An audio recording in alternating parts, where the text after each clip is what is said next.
RJ here once again, you guys, for another Daddy Tales episode.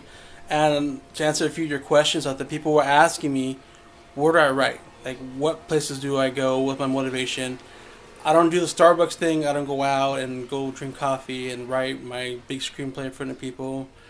This right here is my writing station. As you can see, my writing station is just my laptop. I have my notebook here, the pen. Of course, you gotta have the Red Bull, and the Red Bull gives me a lot of energy and it keeps me going. My favorite water of choice is Arrowhead. Now over here is a few books that I use for notebooks, scratch paper, to doodling and so forth. This right here, my kids always want to come in the room when I'm writing, and I tell them that if they're gonna come in here, you're either writing or you're down here, like my son, drawing pictures. You got to be at least creating something or writing something to be in my room, and that's what they do. This is their writing books. Of course, I always keep a dictionary with me all the time. Spell check always screws up sometimes, and sometimes, I write different things, and just double check, it's always a good thing. And of course, you see a lot of notebooks here. And since I'm not really ghetto, I don't hang out with anybody ghetto, but I did go buy this book. It's to help me out with a lot of ghetto words when I do my R-rated script writing, not my Adventures of One Sock or not my Daddy Tales type stuff. This one here helped me out with a little different slang and a lot of hood chat. And this right here is a lot of call sheets that I have for shows that I worked on, movies I worked on. That right there is Life After Rap, the second book and third book, all on this right here. I mean, all this here is all notes, all stuff that I'm still writing, and so forth. But like I said, and of course, one more thing that I do have to mention is music. When you write, I always have to have music with me. Music is a big part of my life, and iTunes is really important. You can see some of my play songs. I have at least like 1,300 songs, I think.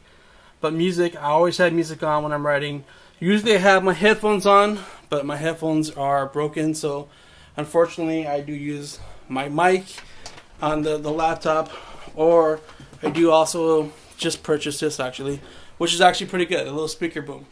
It works out really well, and I like it. It's really loud, it helps me with my music, and I have 5 kids here. 5 kids, 2.5 cats, and the noise factor is really loud sometimes.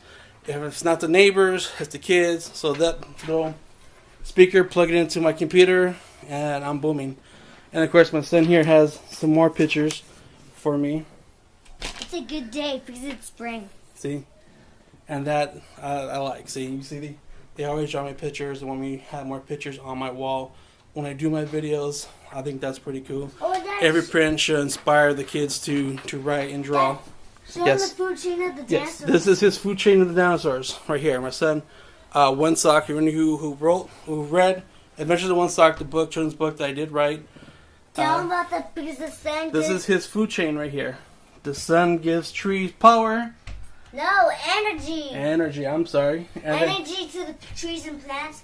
The trees and plants give energy to the plant eaters and the leaf eaters. Then the meat eater gets energy by eating the leaf eaters and the meat eaters.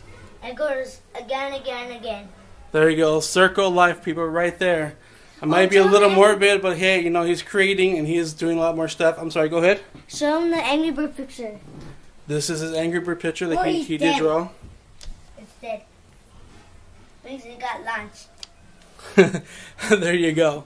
See, like I said, there's never a dull day in my house. It's always something going on.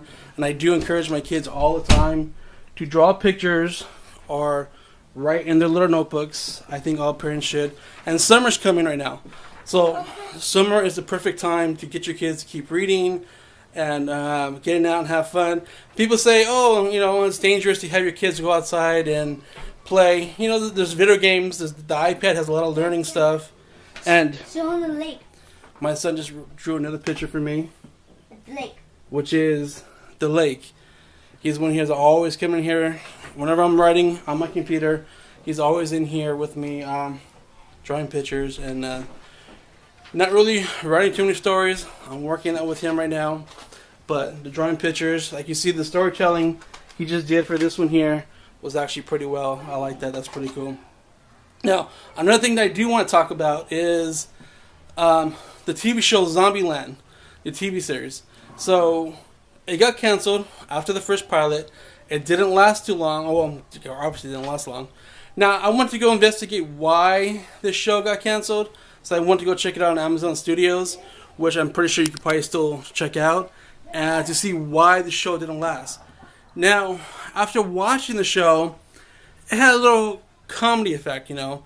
I guess kind of like the first one, but I think the show would have been better if they would have continued the show with new characters. Not the same characters, not the same people from the movie. If you're getting the same characters, at least have the same actors, but of course, you know, it's not gonna happen, it's more expensive. But this movie had a little, or a TV show, 30 minutes, it had a little more comedy relief, and to me, the characters were too clean. The sets were too clean. You probably hear the background music here.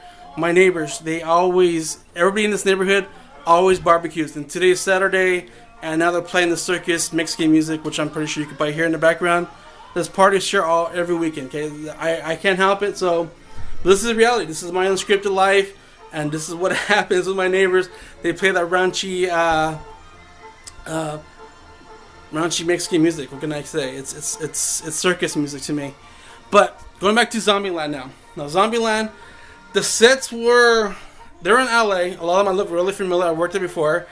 They were too clean. If you compare it to a lot of zombie movies, a lot of zombies cult films that you watch, the Zombieland TV show, it looked too clean. It looked like they're placed nice and neat. The characters look neat. Their clothes didn't look dirty. It didn't look realistic. Now, another thing too is they promised a lot of zombies more than Walking Dead, because Walking Dead, you know, they got to that point where they start off with a whole bunch of zombies, and then all of a sudden the zombies disappeared and went to story and went to character, and then let's throw a zombie here and there. But Zombieland said, oh yeah, we're gonna come with a whole bunch of zombies. But when you watch the Zombieland TV show, you have maybe a zombie pop in one every 10 seconds, and it's like literally for 10 seconds. The zombie's here and the zombie's dead. I mean, that was it. I mean, it's kind of like, okay, well. And another thing with this TV show, Zombieland, was they communicated with the girl who was a survivor on the Star Network in your car. And she knew where survivors were. And so they were going to every location, start talking about a survivor at this location, go there. And so they would go there every time. Of course, they show up, the person would die. But it's kind of like, okay, really? That the whole Earth is popular with zombies, but yet someone still works at the Star Network for your car and can show you around. It's kind of like, I don't know, like an eye in the sky type thing. I don't know. And another thing I do question about the show is few of the survivors they did find was kind of unrealistic. Now I know, okay, zombies are unrealistic, so why can't the show be unrealistic? But when you watch the show, it's kind of like they have this one lady camping in downtown LA. Now, if a zombie breaks out and the part of Earth, downtown LA is going to be very popular with zombies. And this lady's camped out on the bridge in downtown LA. No, it's not going to happen. No zombies around. She's camped out, cooking pies and food and yummy stuff, and no zombies. So it's kind of like, no. Another thing, too, they come to another survivor, and the survivor is a window cleaning guy. He's stuck on a skyscraper. They come across him, and he's up in a skyscraper. Now, mind you, the zombie outbreak takes place 2 months after on this TV show. So you're going to tell me that window cleaner on the skyscraper was up there for 2 months with no food, no water, until they came around, and when they saw him, he waited all happily, all healthy? No, come on. If you're going to do a zombie show, at least make it somewhat realization. I mean, come on. I can see why the show got canceled. Now, I know they're going to be they're shopping around Zombieland TV show right now to other networks. I don't think it's going to have a following. I think maybe Sci-Fi might pick it up. Sci-Fi did some wonders with the show Defiance. Defiance is kind of cheesy, but you know they did it. I mean, I watch Defiance every now and then. Now I want to play the game, but I think Zombieland will have a life on Sci-Fi if they shop to Sci-Fi. because sci-fi is known for cheesiness, and that show's perfect for the Sci-Fi Network. Yes, my son. Tell them that I'm gonna be right back. I'm gonna show them. My son's gonna be right back, so I want all you guys out there to know. But that's my review of Zombieland. If you want to check it out for yourself, go on Amazon Studios and you can check out the Zombieland TV show. There's only one episode. It got canceled after the series, and my son wants to share his other picture he did. The Lost World of Jurassic Park, where the T-Rex got in the city. There it is. When T-Rex attacked the city in the movie Jurassic Park. Good The job. Lost World of Jurassic The Park. Lost World. My bad. The Lost World. Yeah. So everybody, this is RJ. I promise you guys another video. Here's my video. Don't forget to check out my Cafe Press page that I have for cool shirts like this. It is based off my book, Adventures of One Sock. And you guys just met One Sock, who drew these awesome pictures on my wall, as well as the Jurassic Park Lost World picture. So until next time, everyone. And one more thing I want to say, don't forget to subscribe, leave a comment, let me know what you think.